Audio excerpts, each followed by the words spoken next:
네, 안녕하셨습니까? 우리 동네 해설사의 노원구 이야기. 이번 시간에는 박태보를 모신 수락산 노강서원에 대해서 말씀드리도록 하겠습니다.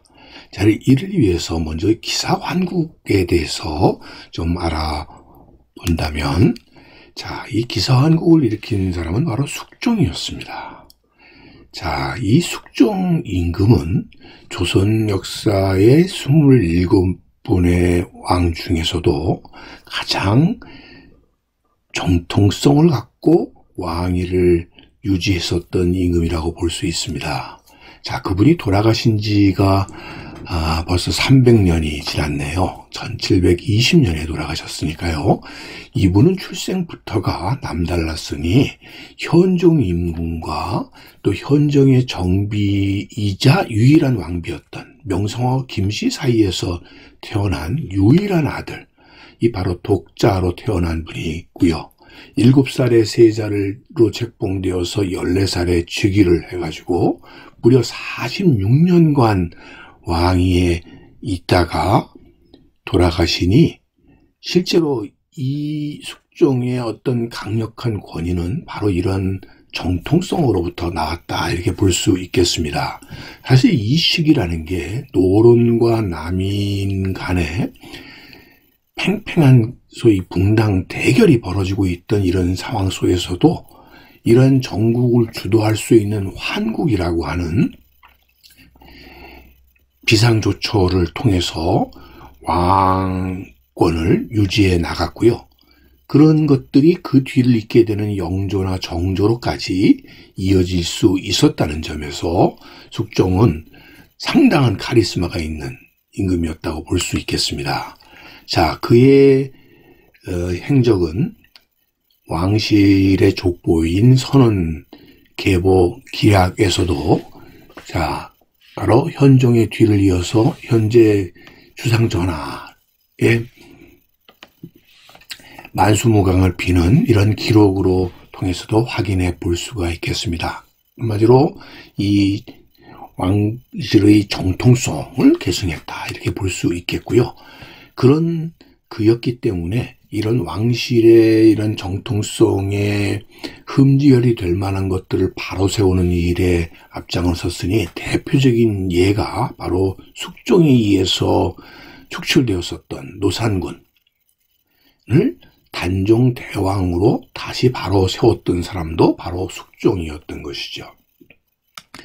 여러분들, 이렇게 해서 이분을 단종을 노산군을 단종이라고 하는 시호를 내리고 종묘에 모시게 되는 과정을 기록한 의결을 통해서도 이를 확인할 수 있으니, 세조라는 분은 이 고려시대에도 없었던 조선시대의 왕실의 역사를 새로 쓴 임금이 바로 세조입니다.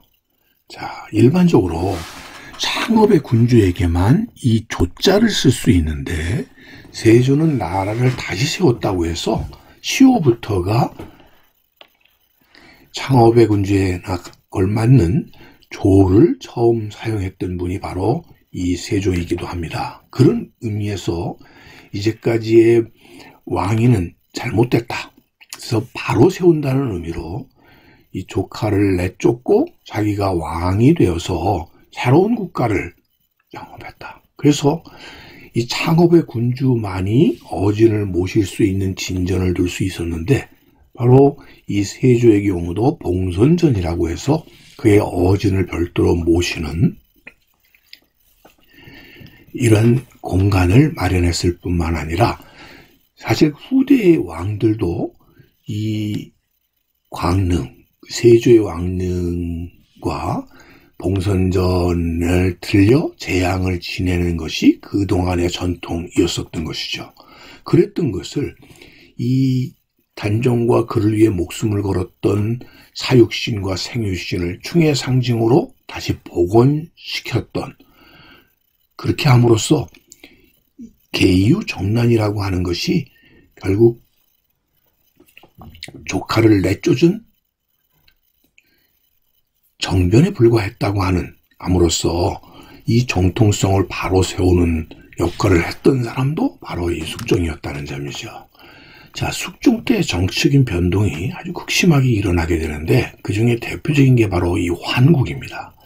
환국은 그동안에 있었던 살인들 간의 혹은 훈구파와 살인파 간의 대결 상황에서 나타나던 이런 정치적인 변화와 가장 큰 다른 점이 뭐냐면 이 환국조처는 아주 철저한 보복이 따랐다는 겁니다.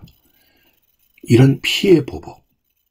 그래서 관직에서 물러나는 정도가 아니라 결국 이것에 대한 정책인 책임을 묻도록 함으로써 이런 피해 보복은 또 새로운 보복을 연이어 일으키게 했다는 점이죠.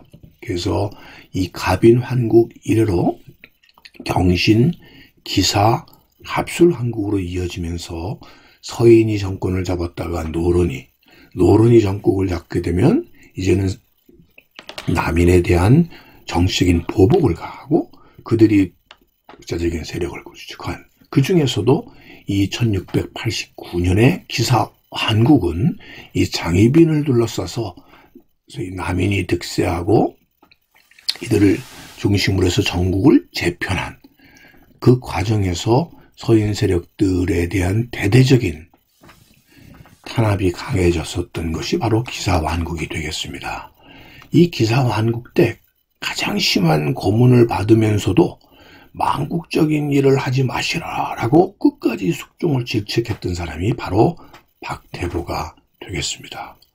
자, 이렇게 카리스마 넘쳤던, 정통성이 넘쳤었던 왕 앞에서 그의 의지를 꺾지 않았었던 박태보. 결국은 엄청난 고문 끝에 유배를 가는 길에 이 사육신묘가 있던 노량진에서 죽게 되니 이런 엄연한 정치적인 권력 앞에서 그의 기계와 저리를 저버리지 않았었던 인물이 박태보였었던 것이죠. 그래서 이 박태보가 죽은 그 자리에 그를 모시는 서원이 만들어지게 되니 그것이 바로 노강서원이 되겠고요. 그 노강서원은 얼마나 큰 의미를 가졌는가 하는 것은 흥선대원군이 전국의 사찰 중에 47개만 남기고 다 폐철을 시켰을 당시에도 이 과천의 노강서원, 당시에 노량진은 과천현에 속해 있었으니까요. 과천의 노강서원은 결국 남겨졌다는 것만을 보더라도 이 박태보를 모신 노강서원에 대한 당시 유림들의 생각이 어떠했는지를 확인해 볼 수가 있는 것입니다. 현재 이 노강서원이 있던 자리는 그곳에 노강서원이 있질 않죠. 6.25 전쟁이 일어나서 지금 보시는 것처럼 요 노량진 일대가 아주 한강의 주도권을 잡는 남북 간의 격전이 벌어졌던 장소이다 보니까 노강서원은 그 당시에 불타 없어지게 되고요.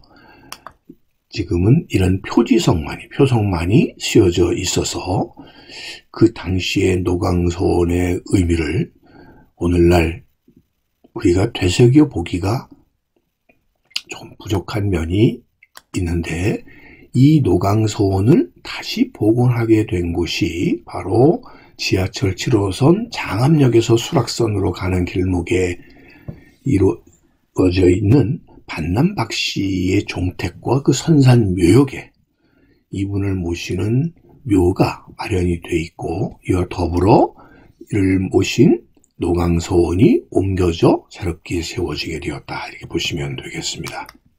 자, 이 박태묘의 묘가 되겠고요.